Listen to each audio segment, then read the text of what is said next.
Bueno, les damos la bienvenida a todo este público y a toda esta audiencia. Muchas gracias por estar presentes. Gracias, Ale, por acompañarnos en esta tarde con tu charla en el marco del área de estudios neolatinos y tradición clásica. Es una alegría y un honor tenerte entre nosotros, ¿sí? Bueno, a Ale la conocemos mucho, pero de cualquier modo vamos a presentarla formalmente, ¿sí?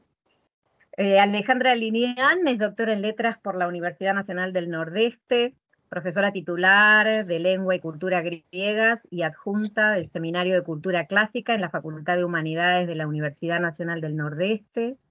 Es directora del proyecto de investigación titulado Las representaciones del otro en el relato de viaje en textos de la antigüedad tardía, Pseudo-Calístenes y Nono de Panópolis. A su vez es directora del Grupo de Estudios Helénicos y de Tradición Clásica y sus proyecciones. Dirige becarios de grado y de posgrado. En el marco de sus líneas de investigación, Alejandra se ha dedicado al análisis filológico y literario de la literatura griega antigua, al estudio de la tradición grecolatina y su recepción clásica en la Argentina. Ha participado como expositora en encuentros académicos de su especialidad, ha publicado artículos en revistas académicas y capítulos en compilaciones. Y por supuesto no podemos menos que recordar que ha sido nuestra vicepresidenta en la Asociación Argentina de Estudios Clásicos en el periodo 2018-2022. Hoy la vamos a escuchar con su conferencia titulada Diálogo entre antiguos y modernos en la poesía de Alfredo Peirabé. Nuevamente, muchas gracias, Ale, por acompañarnos y te cedemos la palabra. Muy bien. Buenas tardes a todas y todos. No sé, no alcanzo a ver quiénes están. En primer lugar, quiero decir que la más agradecida soy yo, porque estas colegas a quienes respeto y admiro y quiero a la vez, me han dado este espacio para hablar de estas cuestiones que me interesan mucho de la recepción de los clásicos en algunos autores, en general en la literatura de nuestro país, pero también específicamente yo he estado investigando en algunos autores. Y también quiero, además de agradecer, quiero felicitar a la generación por parte de Liliana Pégolo y Marcela Suárez, de esta área de estudios neolatinos y de la tradición clásica también, que nos brinda la oportunidad de tener intercambios y debates. Quería decir también que agradezco a la Universidad Pública Argentina la formación en todos los niveles, o sea, mi formación en la educación pública en todos los niveles y finalmente en la universidad, ya sea en el grado o en el posgrado. Y porque gracias en general al esfuerzo y a la pasión que ponemos los que estudiamos en la universidad y trabajamos en la universidad, y ni hablar de los que estamos en los estudios clásicos, se va sosteniendo en gran medida esta educación, a pesar de las dificultades y de retrocesos. Yo voy a compartir pantalla, espero ahora acertar en lo que voy a hacer. Voy a dejar de verlas un rato.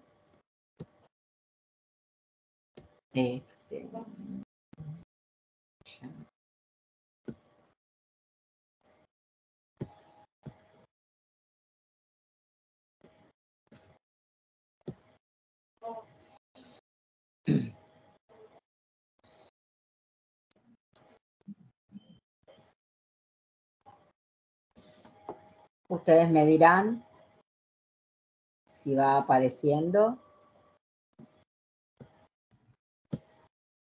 Sí, Ale, ahí está bien. Sí, sí, ahora, sí. Muy bien.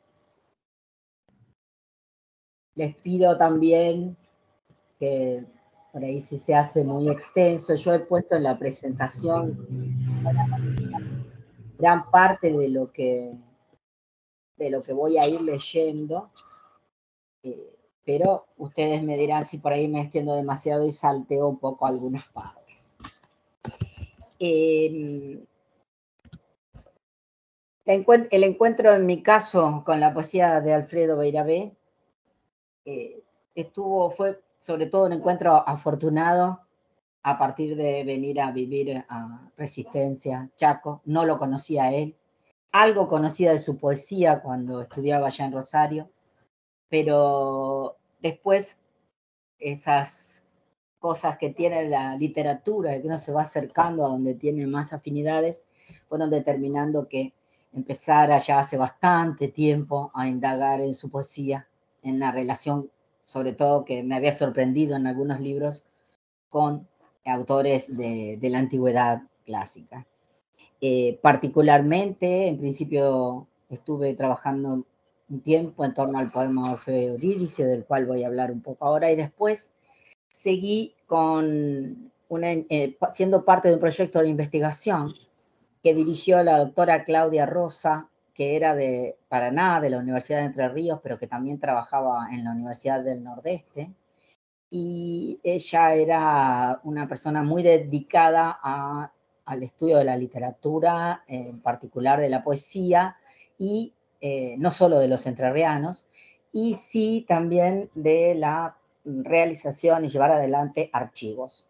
Ella había generado hacia 2015 un proyecto de investigación que fue del texto manuscrito al texto editado, trabajando en el archivo que hay en la casa de Alfredo Beiravé, y que fue llevado adelante sobre todo por su viuda, Pia Risotti, que es también la que logró la compilación de su obra poética reunida y de algunos trabajos críticos que había hasta ese momento en 3 volúmenes en el año 2002. Bueno, como parte, mi misión, por supuesto, en ese archivo en el que indagamos en los textos que había conservado el mismo Beiravé, fue a observar e investigar la relación con los autores y textos clásicos griegos y latinos dentro de todo ese conjunto de investigaciones, y ese trabajo en cuanto a proyecto de investigación se truncó finalmente por la muerte prematura de Claudia Rosa, que todas lamentamos, pero bueno, seguimos algunos estudiando esto. Y ella planeaba editar a partir de los textos que encontraba en su archivo, algunos inéditos de Beiravé, o hacer una revisión de la edición de sus obras. Y se llegó a hacer un libro que se editó en 2021, que se llama Alfredo Beiravé, Las tácticas de la ensoñación, cómo trabaja un poeta. Allí se recopilaron ensayos, artículos, conferencias, donde el mismo Beiravé produjo sus reflexiones y mostró sus indagaciones sobre la obra de otros poetas y de su misma poesía, pero sobre todo leyendo e investigando a otros poetas. Bueno, allí lo vemos, ahí aparecen algunos datos acerca de su vida. La vida y la poesía de Alfredo Beiravé han discurrido sin límites desde el Gualeguay natal y de la formación inicial, que él mismo atestigua en sus textos, de donde proviene la fuente generadora de su poesía, y de allí hasta el Nordeste y el Chaco. Como ven, hacia 1957 vino a vivir a Resistencia por decisión, por su matrimonio con una chaqueña que es Pia Risotti, y él aquí trabajó en la universidad y estudió en la carrera de letras y después fue profesor allí. Su poesía seguramente está situada en todo lo que la poesía argentina de la segunda mitad del siglo XX heredó de las vanguardias artísticas y de algunos grupos que fueron desarrollando la experimentación formal. El paso por Buenos Aires fue formativo pero breve, puesto que Beiravé eligió vivir en provincias. Él creía que su labor podía realizarla en cualquier lugar e incluso estando lejos del centro literario del país podía producir más tranquilo, concentrado en sus propios desafíos poéticos. Por supuesto que estaba en contacto, sí, mucho epistolarmente con poetas de otros lugares y viajaba cuando era necesario para sus charlas y para su formación. Su itinerario fue un Claudia Rosa, y la cito, que desde la influencia terrible juaneliana, es decir, de Juan L. Ortiz, y el distanciamiento de esa influencia a la construcción de su propia esfera poética, y procuró un tránsito que va desde la melancólica ciudad de Gualeguay a una hispanoamericación de un Chaco casi nombrado en 1970. Y allí redobla la apuesta de Madariaga, de Francisco Madariaga, para dejar de ser un criollo universal y ser un litoraleño interestelar, dice ella. Él ofreció no solo la autenticidad del acontecimiento poético, ya de por sí enorme, él mismo indagó obsesivamente en la creación poética, la poesía como trabajo de la palabra, sin el cual no se logra ni la experiencia poética ni el poema. Por supuesto que ya les dije que produjo ensayos, entrevistas, conferencias, además, bueno, él también hizo manuales escolares que fueron muy difundidos en su época. Y partió para esta indagación desde su propia vivencia y en la pesquisa en otros autores y en la autorreflexión del oficio de escribir literatura. En su obra poética, la emergencia de citas o menciones de tópicos, personajes y autores clásicos griegos y latinos no es un elemento menor, sino que invita a la reflexión sobre la escritura por parte de este autor contemporáneo y al intento de comprender la significación de esa presencia otra en estrecha vinculación con su poética y con su creación. Hace tiempo que venimos asediando la presencia de los clásicos en la obra de Alfredo Beiravé, pensada, sí, como parte y revelación de una poética. ¿En qué libros y momentos de su poética adquieren mayor relevancia? ¿Qué significaciones se desprenden del diálogo o intercambio en experiencias poéticas?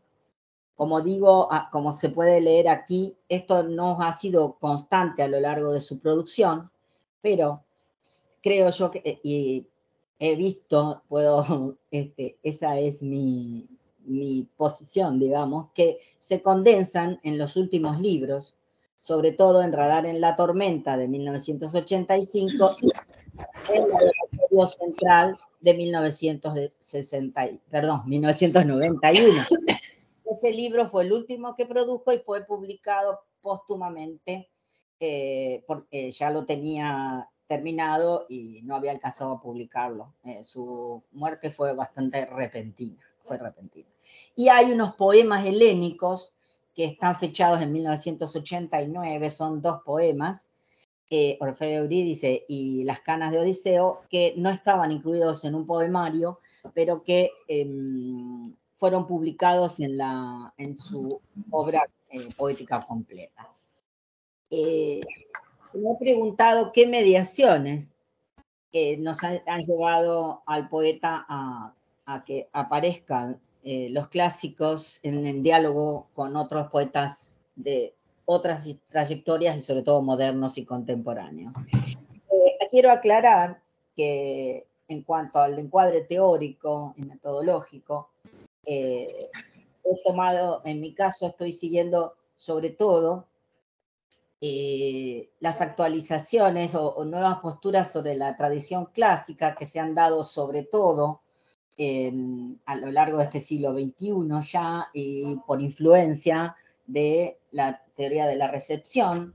En esto sigo todo, sobre todo, entre todo, Martindale, que por ejemplo en 2007 contrasta en el sentido del legado que tiene la palabra tradición, es decir, que sugiere desde el latín la transmisión o el legado del pasado hacia el presente, y para él reception, al menos en el modelo de la Escuela de Constanza, dice, opera con una temporalidad diferente, involucrando la activa participación de los lectores, incluso lectores que son ellos mismos artistas creativos, en un proceso bidireccional, tanto hacia atrás como hacia adelante, en el cual el presente y el pasado están en diálogo uno con otro. Esa es la cita traducida. Por consiguiente, cuando los textos son leídos en nuevas situaciones, tienen nuevos sentidos. Es decir, la lectura que va desde el autor contemporáneo hacia los otros e indagar en ese diálogo y en esa relación. Mi postura en esto es profundamente bakhtiniana, desde el punto de vista de que no existe en los enunciados sin que sean respuesta a otro enunciado, por lo tanto, los discursos son siempre dialógicos y en cuanto al discurso literario, la presencia, la inclusión, la integración dentro de ese discurso de otras voces hace a la misma ambigüedad del texto poético, ¿no? Un breve excurso para sentar, digamos, por qué la lectura está encarada de esta manera y la investigación. Bueno, no existe, dice Derrida, una postura de la literatura sin una mediación. No se lee incluso sin esas mediaciones. Y pensando en las posibles que hacen que esos antiguos puedan estar allí entre los modernos sin rechazarse, sino precisamente vinculándose, relacionándose y dialogando, está la herencia de sus maestros entrerrianos, que por supuesto dejaron su impronta en la lectura de la poesía universal, no en especial de los clásicos, por lo que he indagado hasta el momento, pero sí de europeos como Verlaine. Mastronardi tiene un libro, Mastronardi fue otro de sus maestros entrerrianos, además de Juan L. Ortiz, tiene un libro incluso sobre la poesía de Paul Verlaine, y también la lectura de Rilke, que vamos a ver que tiene mucha importancia para Alfredo Beiravez. Y, por supuesto, la preocupación por la palabra poética y sobre poesía y poética. Y también los aportes de sus estudios en letras, porque la teoría y los saberes propios de su formación de profesor y de profesional de la enseñanza y de la crítica están en sus lecturas, en sus estudios, y además el diálogo con otros colegas de la Facultad de Humanidades en la que trabajó, las profesoras que en ese tiempo eran las profesoras de griego y latín, que eran María Luisa Acuña, Norma Porto de Farías, Clara Guillén, Silly Müller y Gladys Villalba, que recién empezaba su camino en ese tiempo. Entonces, desde este punto de vista digo que ya en los años 70 había pasado su formación inicial. Y entonces sus conocimientos, ya sea de lo que había estudiado de las lenguas antiguas y también de su literatura y de su poesía, era algo que tenía presente y era parte del diálogo con ellas. Ya voy a hacer una referencia después a un volumen que se denomina La proyección del mito de Orfeo en la literatura, que se publicó en 1991, pero que habían empezado a producir en los años anteriores. Aquí, precisamente, lo pueden leer, es un volumen donde hay varios estudios compilados por María Luisa Acuña. Ella hace una introducción y trabaja la relación también con, o sea, el mito de Orfeo en la antigüedad, y después hay distintos artículos donde hay uno de Norma Porto sobre Orfeo en la Geórgica Cuarta de Virgilio, y bueno, Silly Müller sobre Alcestis de Eurípides, y en el caso de Alfredo Beiravez, él hace un artículo, Los sonetos a Orfeo de Rilke, que se puede leer muy bien esta producción teórica, de tipo ensayística, sobre todo, aunque tiene su aparato crítico, en relación con el poema Orfeo Eurídice, que vamos a ver después. Además, habían estado preparando ese volumen ya desde el año, desde unos años antes, desde unas conferencias que dieron en 1986. Es decir que esto es un tema que estaba presente en su obra, en sus diálogos académicos, digamos. No solo va a estar presente en sus poemas. No es el poema Orfeo de Eurídice, que está fechado en 1989, no toma particularmente el Orfeo mago, encantador de árboles, de piedras, de animales, de todos los seres, es decir, ese que Píndaro dijo en su famosa Pítica 4, Hexapólonos, Formintas, es decir, de Apolo, de la descendencia de Apolo, por parte de Apolo, se une a los argonautas, Formintas, tañedor de la lira, ¿no? Pater Aoedán, padre de los cantos, siempre está presente ese Orfeo, pero el que él va a elegir fundamentalmente para el poema Orfeo de Eurídice es el de la relación con Eurídice y el del descenso al Hades en busca de su esposa. Entonces, este poema plantea una forma mítico-poética de conocimiento del mundo y de la poesía por medio de la resignificación de las figuras de Orfeo y Eurídice. En la edición, bueno, ya les dije que aparece no incluido en libros, sino aparte y junto a otro que es Las canas de Odiseo.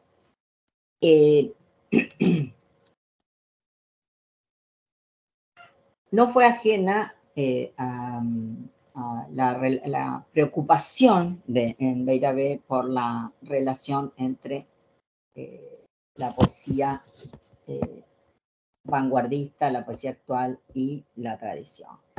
En el espacio de este poema, particularmente, sucede esa incorporación de los autores y temas y elementos míticos de la antigüedad griega y latina como un elemento integrado en un continuum que hace confluir esos de los orígenes más dispares en el acontecer poético.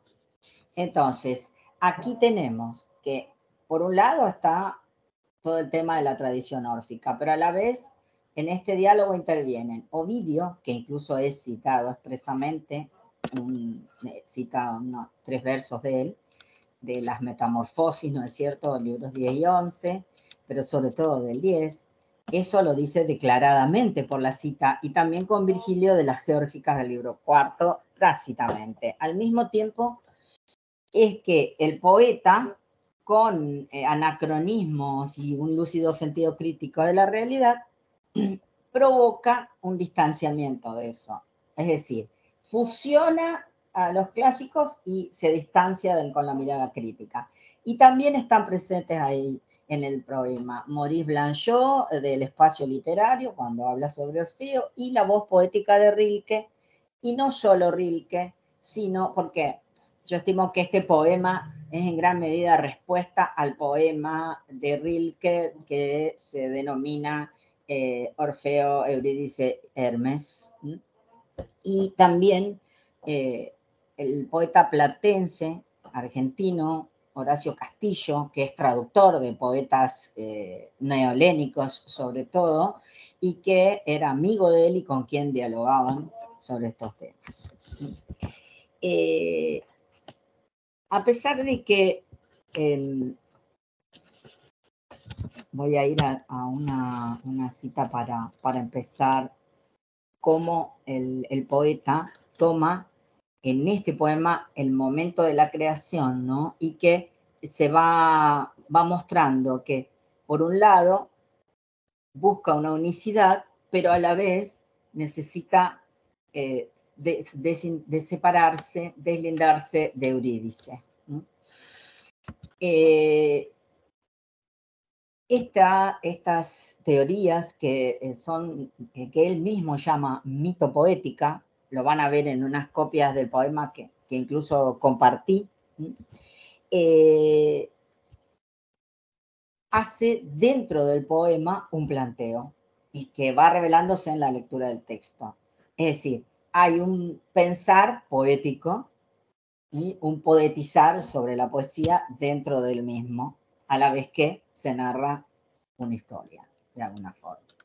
Entonces, desde allí fui extrayendo elementos para metapoéticamente y metaliterariamente pensar en lo que él plantea allí.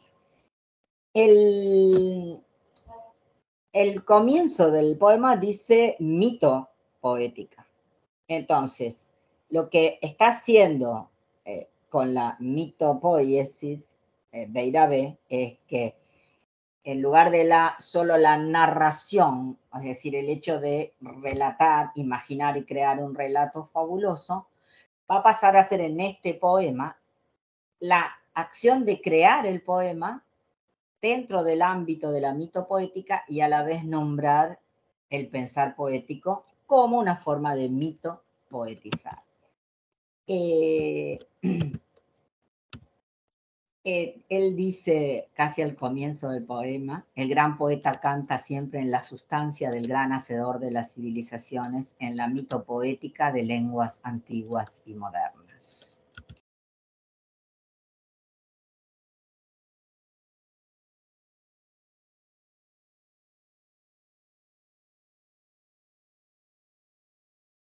Y Thanatos,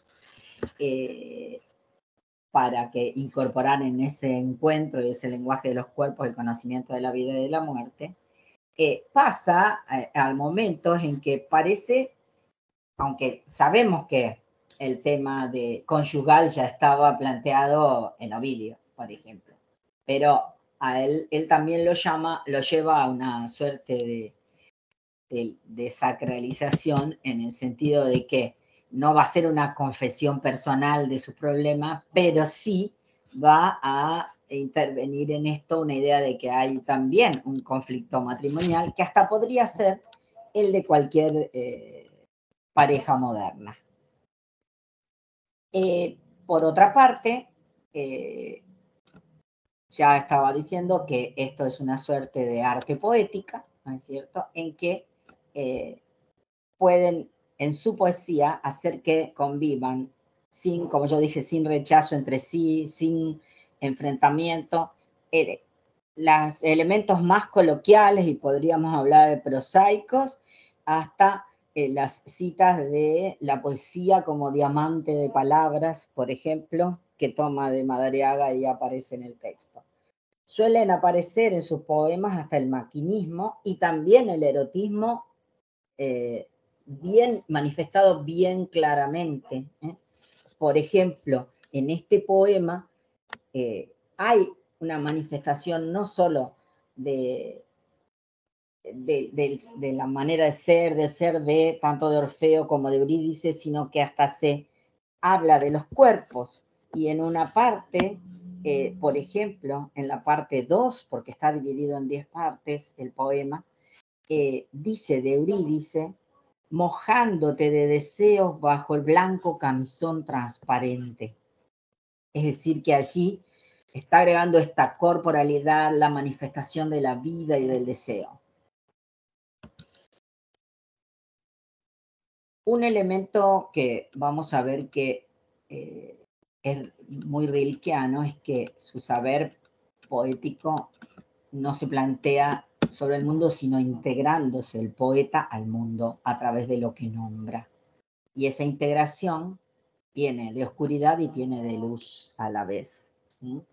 Es decir, en el poema va confluyendo todo, hay una inmersión en el momento de la creación, en ese buceo del conocer y de adentrarse en el mundo y en lo visible para ir más allá, y surge de ese momento alguna iluminación. Y eso va a dar una explicación poética en este caso de la vida, el amor, la muerte.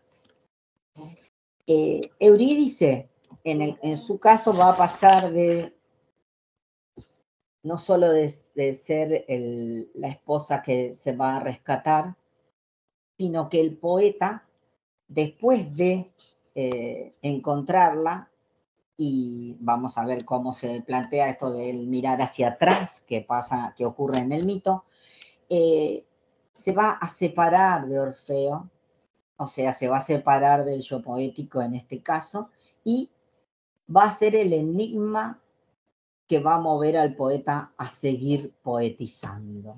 Es decir, es algo que no se cierra.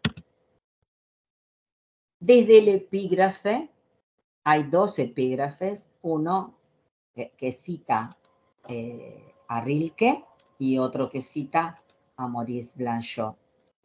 Es decir, va a tomar la idea del creador como alguien que está buscando más allá de lo cotidiano y que no siempre es comprendido por los demás.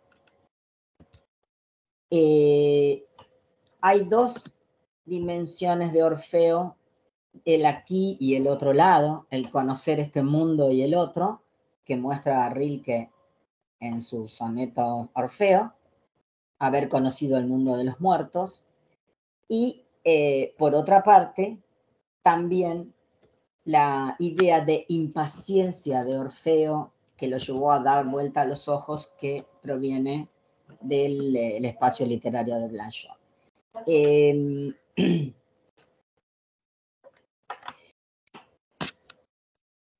Blanchot concibe la poesía como algo que se da en el poema mismo, no lo precede.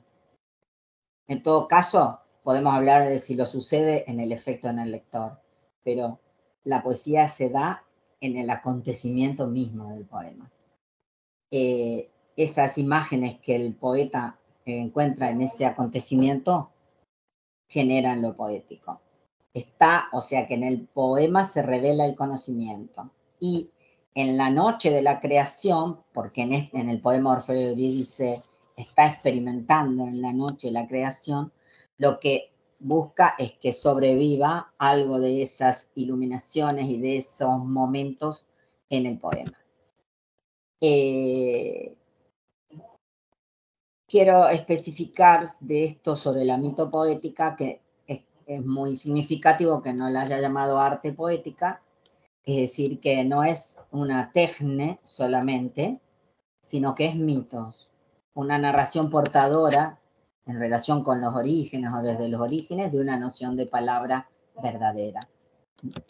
Y allí nos vamos a detener en esta mitopoética, en cómo se integran los autores antiguos, ¿no? que están aquí convocados. El poema nos dice que el poeta órfico busca en las profundidades, en lo oculto, lo no revelado, hasta en las sombras. En este texto están latentes ecos de Ovidio, sobre todo cuando éste aporta la idea de que el poeta Rodopeo tuvo la audacia de descender hasta la Estigia entre las sombras. Después de llorarla mucho, dice el texto, el poeta, para no dejar de tantear incluso a las sombras, osó descender hasta el Estige por la puerta del Ténaro. Esto está aludido, los versos 12 y 13 de Metamorfosis 10 están aludidos aquí. La sustancia poética, ¿de qué se compone? No apunta inmediatamente a la indagación de una verdad, sino que las imágenes que encuentra, un sol incandescente es la poesía, dice allí, procuran construir un espacio donde se encuentran los contrarios. No es la verdad del pensador o del dogmático, sino que los elementos antitéticos, juxtapuestos en un mismo verso y solo separados por una coma, generan una noción de totalidad y de unicidad. En la primera estrofa de la introducción a la mitopoética ya aparece la reunión de contrarios o antítesis. Se tocan las lenguas de la pareja dentro de la boca y el primer enigma, del conocimiento de Eros y Tánatos, en el mar Egeo se regocija con el lenguaje de los cuerpos de lo invisible. De allí en más, en la tercera estrofa, digo estrofas, y es un poema totalmente libre, pero hay algunas divisiones en estrofas. En la tercera se plasma en la antítesis la manifestación de la mitopoiesis como acción del mito poetizar. El poema habla desde un espacio particular que reúne los contrarios, luminosa cima y abismo de la oscuridad, dice. Un espacio de imposible localización desde un punto de vista humano que no sea imaginario para el hombre actual. Rompe la ola sobre lo no revelado y el poeta órfico busca, huele el olor marino de las sirenas, no la verdad, sino la luminosa cima del abismo de la oscuridad, y desde ese espacio habla el poema con el predominio del poder. Encontramos en la Geórgica cuarta de Virgilio las imágenes de luz, veniente día, y de oscuridad, decadente, unidas a las nociones de vida y amor, la luz y de muerte y soledad, la noche, las tinieblas, cuando relata que Orfeo cantaba durante el día entero solo en la playa a su amada y dulce esposa. Te cantaba a ti, dulce esposa, solo en la playa, a ti, cuando llegaba el día, a ti, cuando el día se marchaba. Y después, seguidamente, plasma el terror que provoca el ingreso al Averno por la boca de Dite, en imágenes de tinieblas y sombras, caligante nigra, hormidine lucum. Es decir, y en el bosque que, perdón, y en el bosque que neblinas, en el bosque, y en el bosque neblinas o de sombrío terror. Beiravait toma entonces el mito literario antiguo, la poesía, el canto, que allí vemos en el texto antiguo que el canto suspende el trabajo de la muerte en lo que ocurre en el texto, ¿no? En el texto virgiliano y también, por supuesto, en Ovidio. En el poema del siglo XX, la poesía se genera por la ausencia, por la separación de la mujer amada, y la creación distrae por momentos de la inexorabilidad de la muerte. Beiravait ha elegido la beta del conocimiento y la de crear nuevas realidades imaginarias fugaces como una iluminación en el poema. Ovidio, en Metamorfosis, el libro 10, dice que Orfeo no descendió para ver los prodigios del otro mundo, sino que el motivo fue regresar a su esposa a la vida, en el verso 23. En cuanto a la capacidad órfica de crear por medio del canto poético, sí encontramos en Ovidio que una vez perdida definitivamente Eurídice, Orfeo, tras pasar la etapa de más intenso dolor, casi muerto, solo se alimentaba, solo lloraba y cantaba sus penas, con el sonido de las cuerdas de su lira crea los árboles de un bosque en un lugar que carecía de ellos en Tracia, cuando se había trasladado al elevado Ródope y a Lemo. Ya pusimos atención en que las citas liminares presentan dos problemas que se van retomando en el poema: la doble naturaleza de Orfeo y la culpabilidad o inocencia de Orfeo. Por supuesto que la doble naturaleza tiene su sentido o incluso su inicio en esta incursión, está simbolizada en el descenso y en la irrupción en el mundo de Plutón, rey entre los muertos.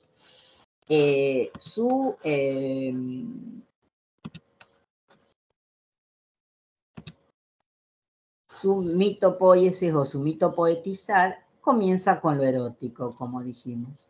Pero allí surgen también los enigmas. Si repasamos la cosmogonía órfica, vemos que en el principio solo existían el caos y la noche, el negro Erebo y el profundo Tártaro. La noche engendró el primer huevo del que nació Eros, y de este principio generador, unido al caos, nació la primera generación de dioses. Alfredo Beiravé propone a Eros y Tánatos, y, o sea, que aquí está marcando una diferencia, y no revestirían la misma importancia que los primordiales como Eros, en el caso de Tánatos, pero sí es primordial para el mito de Orfeo la relación, y para lo que está tomando del mito de Orfeo, la relación de Eros y Tánatos. Voy a tratar de avanzar. El poeta, en la parte 5, va a volver a remitir a los cuerpos en la unión de lo físico como un elemento importante y de nuestro tiempo, de nuestra época, de su visión, que está agregando aquí. El poeta incluye la cita, entre comillas y en traducción, de unos versos del poema ovidiano,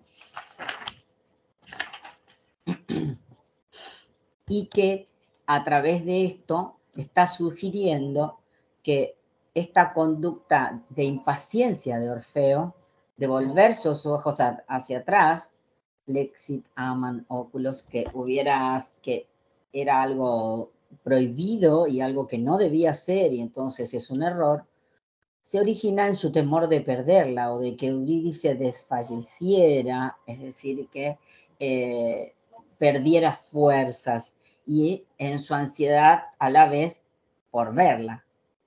En Ovidio no se lo culpa ni por boca de Eurídice, de quien dice que no se quejó de su esposo al morir nuevamente, es decir, las palabras de ella no están, y solo mínimamente. Y por supuesto, en el texto de Beiravé sí aparece otro sentido que le da a esa impaciencia de la cual lo culpó Blanchot en su texto. Es decir, cito, lo cierto es que mi impaciencia no era sino la única forma de tenerte para siempre evocadora en el poema, dejándote volver todas las noches en una voz de doncella a la cual no alteraría ya nunca más el ocaso de los cambios y las mutaciones de la persona. Es evidente que quiere dejar esa mujer, esa doncella en ese momento, que va a seguir siendo ese objeto ausente que hace que se le escapa, pero a través del cual busca la belleza y busca la poesía.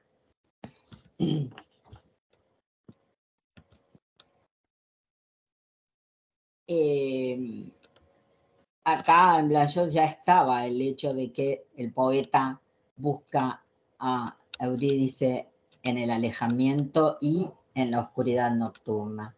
Pero en Beiravé también aparece que el varón llega a poseer esa ambivalencia en ese momento, esa ambigüedad de los dos sexos o los dos géneros, podríamos decir, cuando afirman, pues, el esternón del varón es visitado por el arrullo de tus pechos. Es decir, está necesitando aprender lo femenino y lo masculino juntos para su creación. Y, por supuesto, es deliberada aquí su decisión de dejarla en el Averno y va a tomarla como un elemento creador de la poesía y de su poética. Otras veces mi corazón se dirige en su embriaguez a tratar de resolver el camino de una letanía que todos entiendan, la materia de la poesía como algas invisibles de palabras, y que para que esa revelación se consume deben sacar del Averno imágenes que se puedan compartir, es decir, llevar a la palabra y compartir con otros. Algo de todas esas momentáneas y dispersas figuras de ellos se extrae una belleza que puede llegar a compartir con otros, con los demás hombres, a través de sus poesías, a través del canto del poeta, pero para eso debe perder a Eurídice.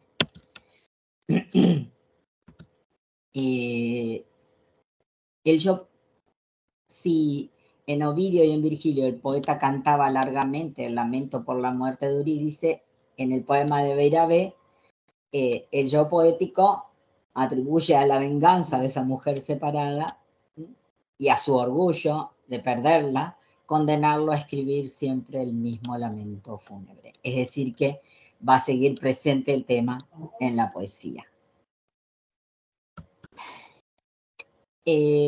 Voy a pasar ahora de esta idea para cerrar esta parte, con que la recurrencia al mito, aunque no sea para el poeta vanguardista la palabra verdadera, como lo era para el hombre antiguo, ni el poeta sea ya el vate poseedor de los dones profético y mágico, ese mito le brinda una base para ampliar los horizontes de su poética. Y ahora voy a pasar a otros dos momentos y espero poder recoger también todo hacia el final, o vemos por las preguntas que ustedes tengan. Este poema, que es de, yo dije que se concentraba la mayor parte de las referencias y el diálogo con los antiguos en sus últimos libros, pero también hubo algunos atisbos en libros anteriores, siempre, sobre todo después de los años 70, porque los primeros libros fueron muy juanelianos, y un tipo de poesía muy bella y más ligada a la vivencia del poeta y al paisaje. No solo eso, pero en gran medida. En los años 70 su poesía cambia cada vez más. Y hay un poema que tiene un título extraño, Pozo Semisurgente, que evidentemente era un pozo que se localiza en su pueblo, dice, es decir, en su Gualeguay, es una fuente como un manantial, digamos, y de agua pura. Y dice de él, en este poema del libro La máquina del mundo, un manantial que corre entre árboles desde antes de nacer varias generaciones de parientes. Yo digo que hay una afluencia que discurre de la fuente al río y de ahí al mundo en algunos de sus poemas. Y vamos a ver justamente este y otro más. El pozo tiene que sus aguas son perennes, parece inacabables, no sé si perennes del todo, pero no se determina desde cuándo corren, pero es notorio que se ligan a una genealogía personal. Su transparencia permite ver lo que lleva y al mismo tiempo refleja. La partícula adversativa que vemos allí, pero lo extraño, que habilitará al que mira para percibir el estado del manantial, donde se espejean los propios estados, emociones, preguntas sin respuesta y edades de la vida. En los tres últimos versos el poeta personaliza con su presencia de primera persona, mis he observado, y localiza en la ciudad natal. Es la mirada del poeta lo que produce la epifanía de la propia existencia y su experiencia en el espejo del fondo cristalino de la corriente. No se trata de un fluir cristalino tranquilo, puramente de agua, sino de un curso con actitudes y decisiones propias, que sortea accidentes del terreno, quizá algún escolio que oculta y muestra y que va perdiendo dinamismo en el paso de la edad madura a la edad madura de quien lo mira. Él allí ya estaría pasando los 50 años. Y es, bueno, ahí entra en lo imaginario, ¿no? El pozo semisurgente deviene símbolo, por supuesto que en su desarrollo el poema produce una alta condensación de varios niveles semióticos. En uno de esos niveles, nuclear en el poema, permanece velado Heráclito, que está incorporado sin mencionarlo en esta dialéctica del otro que, visto por uno, devuelve al sí mismo en este juego de identidad y alteridad. Sabemos que de Heráclito conservamos fragmentos. Yo aquí he tomado una edición que corresponde a Ramón Cornavaca y la traducción de potamoisin, toisin, autoisin, envaimusin, Heterakai hetera hidata eripei. Sobre aquellos que entran en los mismos ríos, fluyen aguas cada vez distintas. Es el fragmento 12, por supuesto que todos conocemos esto, ¿no? Y después el mismo Ramón dice que está relacionado con el fragmento 49, en los mismos ríos entramos y no entramos, somos y no somos. Aquí estamos aludiendo a los opuestos y también a la identidad. Y después finalmente, en el fragmento 91, no es posible en efecto entrar dos veces en el mismo río. Se dispersa y de nuevo se reúne, se acerca y se aleja. Beiravé no cita a Heráclito, pero eso está detrás de esta afluencia, de esta corriente.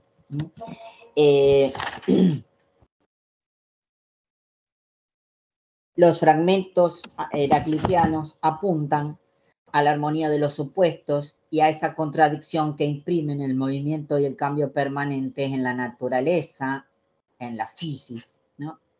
No es la misma cada vez la corriente, no es el mismo el que mira en el pozo semisurgente. Lo mismo y lo otro, de sí mismo y del mundo, traen para el poeta la revelación de la propia identidad como inestable, cambiante, así como las aguas del manantial que llega a mostrar las canas de la madurez, aunque no signifiquen solo el paso de los años, ya que el pozo semisurgente opera como una suerte de esfinge o aleya, que presenta enigmas al que en él mira y se mira. Una poética río habilita la entrada de toda clase de cosas en la poesía, pero no es una incorporación sin algunos conflictos. Pero al mismo tiempo es una poética situada junto al Paraná que fluye cerca del poeta y de su casa. Aquel manantial de donde ha brotado su poesía es un núcleo semántico fuertemente connotado que irradia hacia toda su obra poética, hacia atrás y hacia adelante. Es una fuente de la propia vida y de la poesía, y de su fluencia, de su experiencia poética y del dinamismo. Esa corriente inacabable que cambia de estados visiblemente es al mismo tiempo un pozo espejo de agua transparente y fondo cristalino, lo que contradeciría la imagen reflejante propia de un espejo. En esos cambios de edades y de humores, al modo de la vida de un hombre, tiene su epifanía acuática los cambios de la vida del poeta. La corriente o el movimiento de las aguas también es mencionada dos veces con variaciones en el poema del domingo de su último libro, Laboratorio Central. En ese poema, a partir de su lectura de un griego contemporáneo, va él como lector hacia los antiguos helenos, para quienes no hay olvido del pasado, puesto que los neolénicos constituyen su identidad en ese nostos revelador. Y de allí a un encuentro atemporal con poetas de otros sitios y épocas, para regresar en busca de la identidad frente a lo otro, a la versátil claridad de las aguas, dice, del río local, que fluyen heraclitianamente como todo río de aldea o de pueblo. Aquí está autorizando de alguna manera la lectura de ese otro poeta anterior, de ese otro poema anterior, disculpen. Así cito, el río, la versátil claridad de las aguas que fluyen heraclitianamente como todo río de aldea o de pueblo. Fin de cita. Allí vuelve a sus orígenes, a poetas mayores que vivieron y murieron en este mismo siglo, los admirados poetas de Gualeguay, fundacionales para su poesía y su poética. Es decir que, y veamos acá cómo finaliza el poema del domingo. Cito, con el ritmo de un movimiento de aguas que corren naturalmente hacia la curva del molino, hacia este milagro del mediodía, en este fugaz instante en que los dioses griegos me han permitido hablar por otra boca. Los dioses griegos, fin de cita, ¿no? Los dioses griegos han posibilitado esta vez la revelación y el diálogo. Ese fugaz instante acompasado con el movimiento del correr natural de las aguas del Gualeguay. Así habla el poeta por otras muchas bocas. Dice el otro y se dice a sí mismo. Hablan las voces de los poetas. Fluyen desde el comienzo de la corriente de la poesía. También desde ese manantial del pozo semisurgente beirabeiriano. Y dialogan en el presente del poema. ese diálogo que él entabla o ha entablado con los antiguos, en ese diálogo los poetas antiguos no son aguas muertas. En un poema que apareció en el Imperio Milenario de 1973 y que se llama Aguas Muertas, lo que podemos ver también es que en su poesía las menciones y las citas de los griegos y de otros poetas antiguos latinos no son aguas muertas o objetos inertes del entendimiento. Entre comillas, acá ven palabras que son del mismo poema. No se enarbolan como un trofeo sin vida, sino que se integran al ejercicio natural del diálogo con las jerarquías mayores, dice. Se está confrontando con ellos también. Pero no es que pone allí un objeto muerto, o voy allá, busco esto y lo muestro como un trofeo, porque está discutiendo los que hacen eso en la poesía, en ese poema, precisamente. Y para él se incorporan en el ejercicio natural, entonces, del diálogo con las jerarquías mayores y se incorporan en las aguas vivas de su mito poética. Para ir cerrando, su insistente recurrencia a los antiguos poetas actúa como identificación y confrontación a la vez, como motivo de reflexión. Es decir, no operan como una cita de autoridad, sino en diálogo interpares. Leer y pensar la obra de Alfredo Beiravé a la luz de la tradición clásica es inscribirlo en una serie literaria de siglos de creación poética. Y a la vez ha hecho posible interpretar la productividad de aquellos mitos, literaturas y textos en su propia poesía, en confluencia con su conocimiento del pensamiento originario mítico de Latinoamérica, que también lo ocupó en muchos de sus poemas y textos. Y aquí, para cerrar, quiero recurrir a algunos elementos, acá muy brevemente, que muestran la clara conciencia que él tenía del diálogo con otros poetas, de insertarse en una corriente, como si se anticipara con certeza la inserción en una corriente intemporal y universal de la poesía. Él murió cuando tenía apenas unos 60 y pocos años, 62, y había alcanzado hasta allí un gran trabajo poético. Hay dos poemas que están al final del libro Laboratorio Central que se llaman Calímaco I y Calímaco II. Y ahí digo yo que hizo un voto de estilo vidiano, ahora lo vamos a leer al poemita, que es brevísimo como los epigramas, por la eternidad de la creación. ¿Se acuerdan todos y todas de que Ovidio al final del libro 15 de las Metamorfosis dice que, bueno, que su nombre será imborrable y que si algo de verdad tienen los vaticinios de los poetas, viviré? Es decir, va a seguir vivo en su poesía y a lo largo de los tiempos. También Rilke, en los sonetos a Orfeo, que Beiravé trabajó especialmente, dice al final de los sonetos a Orfeo, justamente en el segundo terceto del soneto 29, y si a ti lo terrenal te olvidara, di a la callada tierra, yo paso, otros traducen yo fluyo, y al agua que fluye rápida, yo soy, está diciendo. Es decir, es ahí, en eso que queda de su poesía. Y Beiravé dice en Calímaco II, convocado seguramente por la brevedad epigramática y por sus temas relativos a la muerte en los epigramas, porque muchos de ellos son epitafios, ¿no?, para grabar la inscripción de su propio final. Es increíble que parece una suerte de anticipación. Dice, como en los epigramas de Calímaco, dijo esta breve frase entre los dientes de la antigüedad: buscadme en el jardín de las sombras, y como consuelo pensad que yo atravesé al fin el túnel, y lo supe todo mientras llegaba a la luz del otro lado. Bien. Gracias por la escucha y gracias por haberme acompañado en esto. Espero haber logrado, a pesar de la extensión, algo de claridad. Si lo desean después comparto bibliografía.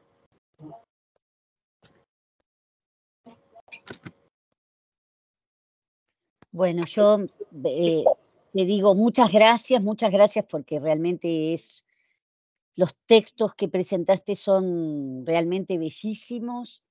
Y bueno, dejo pendiente una pregunta. Lamentablemente yo voy a tener que irme porque nos citaron a los directores de departamento a una reunión con la Secretaría Académica.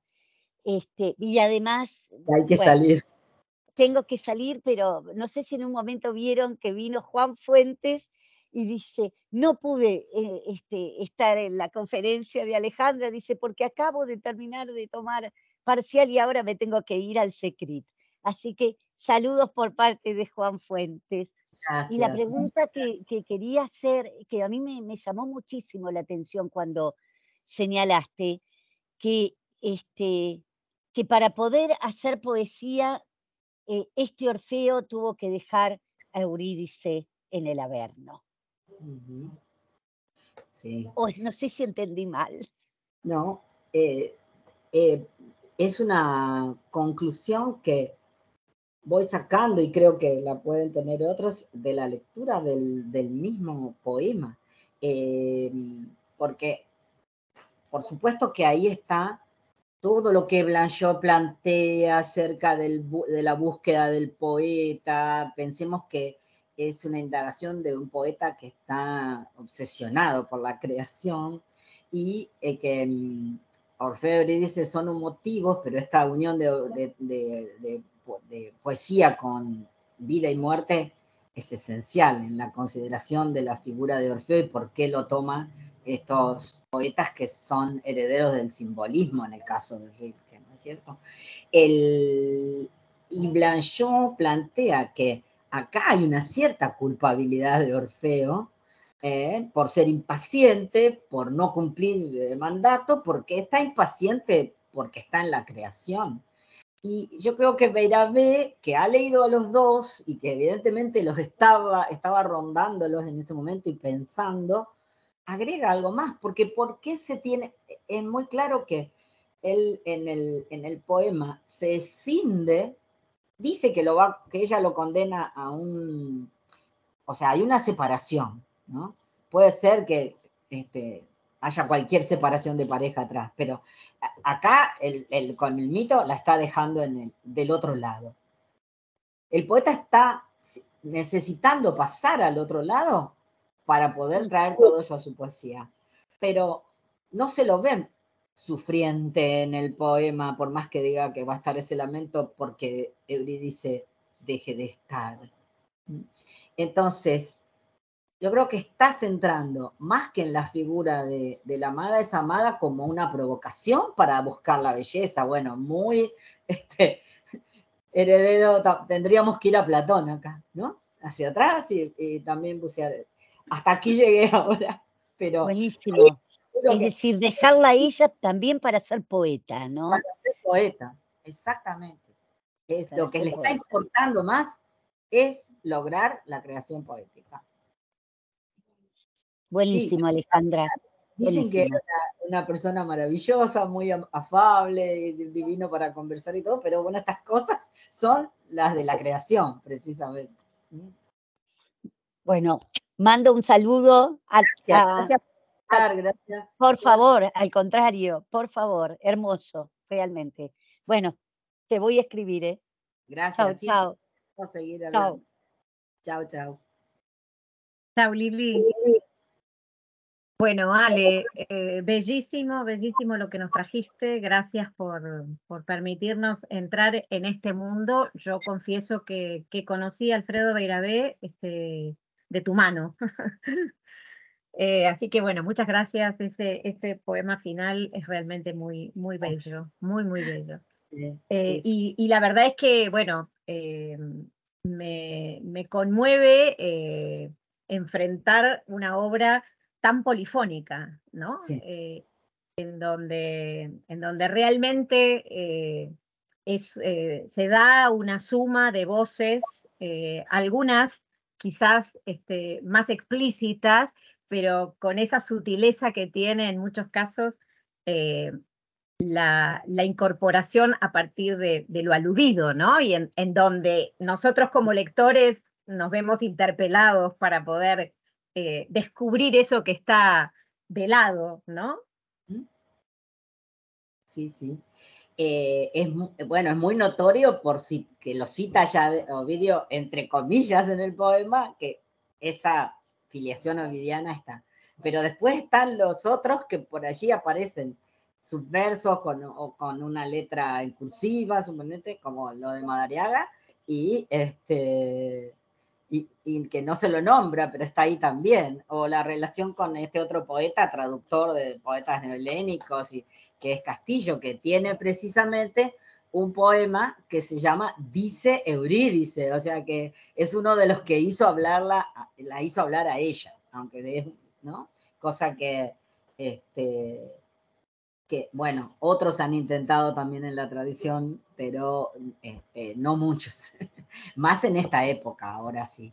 Y ese, ese poema que me gusta citar de Calímaco II nos muestra muchas otras cosas que, digamos, que son parte de lo que él dejó, pero que tenía mucha conciencia del tipo de poeta y de qué relación se jugaba en la poesía. Y una de mis intenciones al mostrar esto, y no otros autores que podrían haber sido, como Juan José Saer, que he trabajado mucho también en relación con Homero y con otros clásicos, pero en este caso para hacer una apuesta también por la que se conozca más esta poesía, que es una producción muy valiosa. Y que, bueno, eso, él además dejó apuntes de cuando escribía para sus clases, apuntes de las conferencias, todas las cartas, infinidad de materiales de cuando viajó ya sea a México o Estados Unidos, que estuvo con otros poetas. Eso quedó todo en su casa como en una conciencia de que tenía yo estimo que es así, no soy la única que lo piensa, que tenía que dejar todo eso para que alguien lo viera en el futuro. Bueno, creo que te adelantaste en la pregunta o en la inquietud que iba a plantearte, pero digo, me pregunto cuál es la reacción que tienen las nuevas generaciones frente a la recepción o a la lectura de Alfredo Beiravé.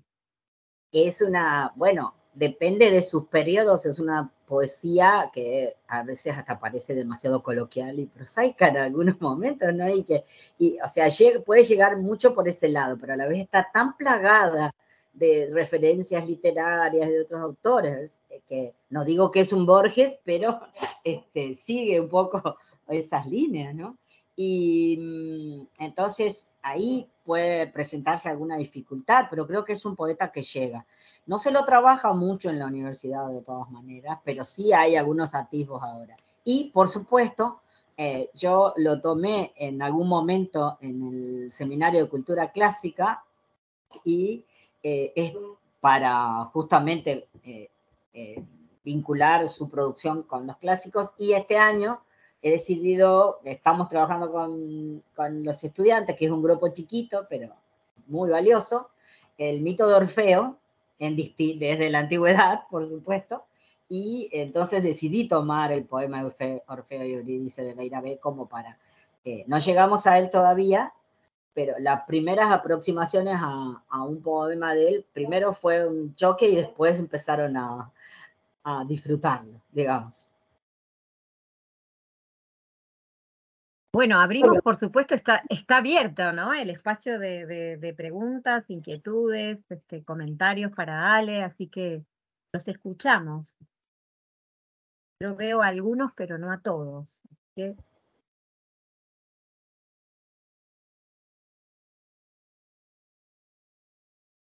¿Alguna inquietud, alguna duda? Bueno, veo yo por los nombres que algunos de los que están presentes son estudiantes del seminario también. Ah, muy bien, muy Todos bien. son, pero sí, yo los invité, algunas están ahí. Por Pero no sé si supuesto. querrán preguntar algo.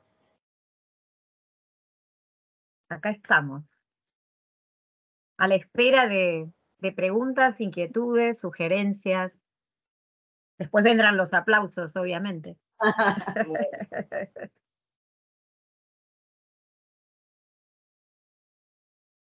Tuviste, bueno, mientras los demás piensan, ¿tuviste o tuvieron dificultades, digamos, con respecto a las relaciones familiares? Viste que muchas veces cuando uno trabaja autores contemporáneos y bueno, y tiene que trabajar con sus manuscritos, con sus obras, todo el tema de los derechos, las familias, que muchas veces, bueno, implican algunos obstáculos o piedras en el camino. En el caso tuyo, Ale. el proyecto del archivo, decimos. Exacto.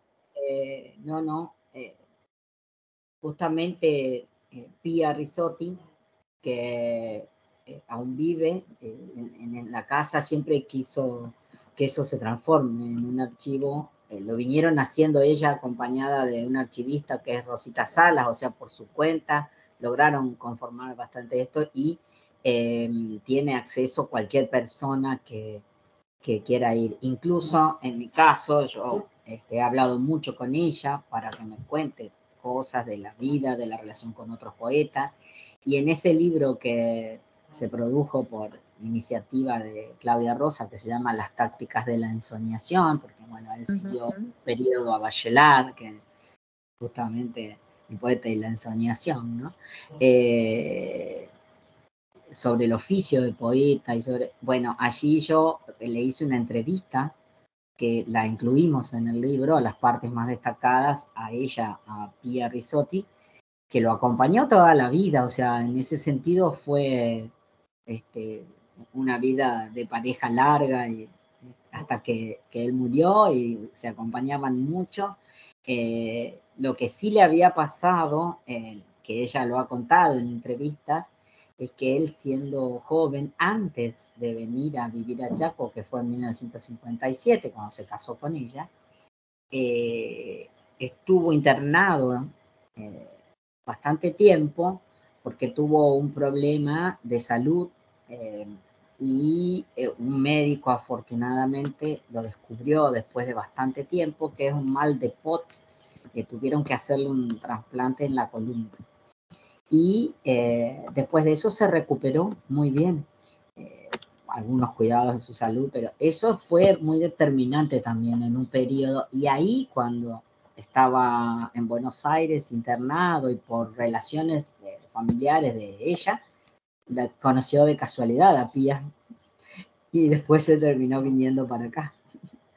Es decir, que después, no, sí, una persona que tuvo mucho contacto con otros poetas, con la vida cultural, un trabajo permanente y eh, eh, él se sentía afortunado por haber podido ir invitado a México, también a Estados Unidos, cosas que en México, bueno, conoció a Octavio Paz y a otros poetas, o sea que estaba realmente muy ligado, a, como él dice ahí, a las jerarquías mayores.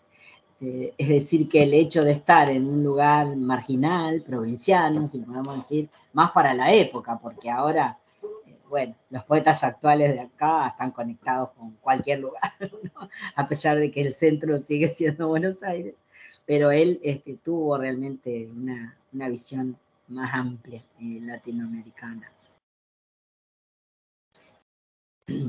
Incluso muy conmovido, aparecen muchos los adelantos tecnológicos, los viajes al espacio, todo eso que en determinados años impactó mucho en la gente que lo estaba viviendo.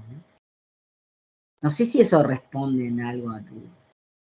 Sí, sí, sí, claramente. Y vos decías hace un rato que estuvo también comprometido con toda la cuestión de la mítica Sí, latinoamericana, ¿no? sí, él inclusive enseñaba mucho esto. Él, no sé si vos te acordás de esos, porque no sé si has trabajado en la escuela secundaria, o por lo menos a lo mejor lo viste en tu formación. Ayer nomás, hace unos años.